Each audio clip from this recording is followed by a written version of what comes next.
All right, chapter 15 in Number the Stars. My dogs smell meat. Anne-Marie's mind raced. She remembered what her mother had said. If anyone stops you, you must pretend to be nothing more than a silly little girl. She stared at the soldiers. She remembered how she had stared at the others, frightened, when they had stopped her on the street. Kirsty hadn't been frightened. Kirsty had been, well, nothing more than a silly little girl, angered because the soldier had touched her hair that afternoon. She had known nothing of danger, and the soldier had been amused by her. Anne-Marie willed herself, with all her being, to behave as Kirsty would. "Good morning," she said carefully to the soldiers. They looked her up and down in the silence. Both dogs were tense and alert. The two soldiers who held the leashes wore thick gloves. "What are you doing here?" asked one of them.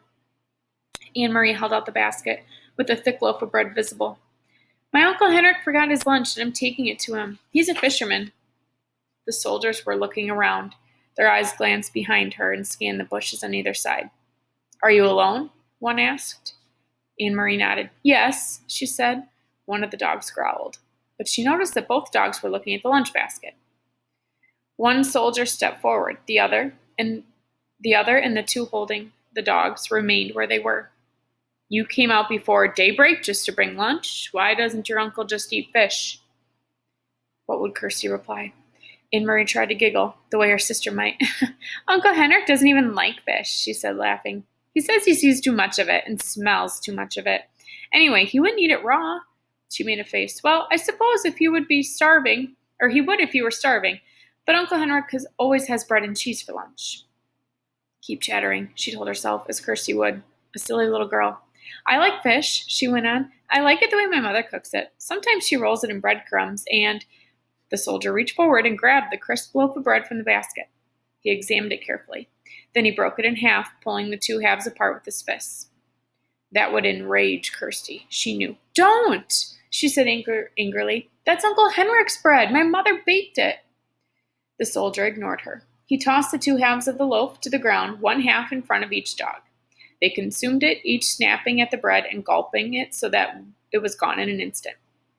"Have you seen anyone in the woods?" The soldier barked the question at her. "No, only you." Anne-Marie stared at him. "What are you doing in the woods anyway? You're making me late. Uncle Henrik's boat will leave before I get there with his lunch, or what's left of his lunch."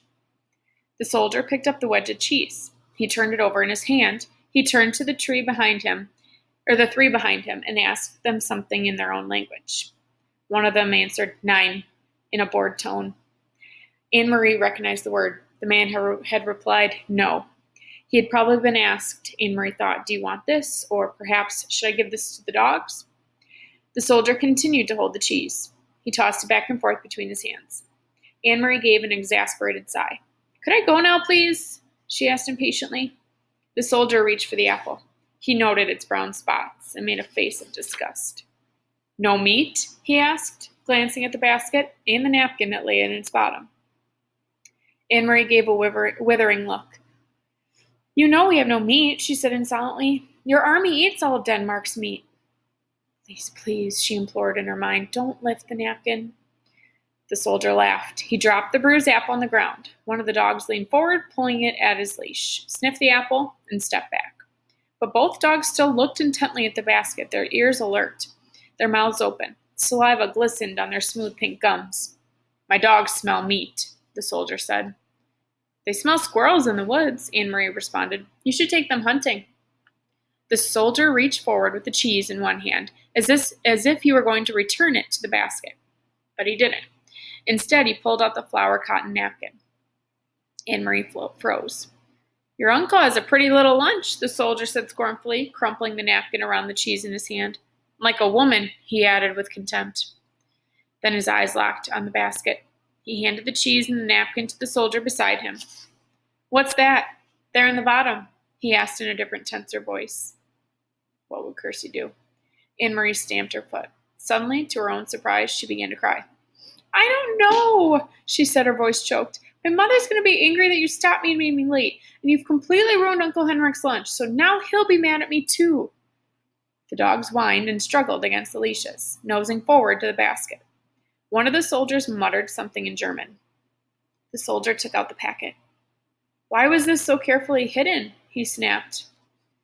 Anne-Marie wiped her eyes on the sleeve of her sweater. It wasn't hidden any more than the napkin was. I don't know what it is. That, she realized, was true. She had no idea what was in the packet. The soldier tore the paper open, while below him, on the ground, and the dogs strained and snarled, pulling against their leashes. Their muscles were visible beneath the sleek, short-haired flesh. He looked inside, then glared at Anne-Marie. Stop crying, you idiot girl, he said harshly. Your stupid mother has sent your uncle a handkerchief. In Germany, the women have better things to do. They don't stay at home hemming handkerchiefs for their men. He gestured with the folded white cloth and gave a short, caustic laugh. At least she didn't stitch flowers on it. He flung it to the ground, still half wrapped in the paper, beside the apple. The dogs lunged, sniffed at it eagerly, then subsided, disappointed again. Go on, the soldier said. He dropped the cheese and the napkin back into her basket. Go on to your uncle and tell him the German dogs enjoyed his bread. All the soldiers pushed past her. One of them laughed as they spoke to each other in their own language. In a moment they had disappeared down the path in the direction from which Anne-Marie had just come. Quickly she picked up the apple and opened the packet with the white handkerchief inside. She put them into the basket and ran around the bend toward the harbor, where the morning sky was now bright with the early sun, and some of the boat engines were starting their strident din. The Ingeborg was still there, by the dock, and Uncle Henrik was there, his light hair wind-blown and bright as he knelt by the nets. Anne-Marie called to him, and she came to his side, his face worried when he recognized her on the dock. She handed the basket across. Mama sent your lunch, she said, her voice quavering. But soldiers stopped me, and they took your bread. She didn't dare tell him more. Henrik glanced quickly into the basket. She could see the look of relief in his face, and knew that it was because he saw that the packet was there, even though it was torn open. Thank you, he said, and the relief was evident in his voice. Anne-Marie looked quickly around the familiar small boat. She could see down the passageway into the empty cabin. There was no sign of the Rosens or the others. Uncle Henrik followed her eyes and her puzzled look. All is well, he said softly. Don't worry, everything is all right. I wasn't sure, he said, but now, he eyed the basket in his hands. Because of you and Anne-Marie, everything is right. You run home now and tell your mama not to worry. I will see you this evening. He grinned at her suddenly. They took my bread, eh? He said. I hope they choke on it. All right, so we're going to stop there. You have one question to answer on a Google form attached to this assignment, so let me know if you have any questions.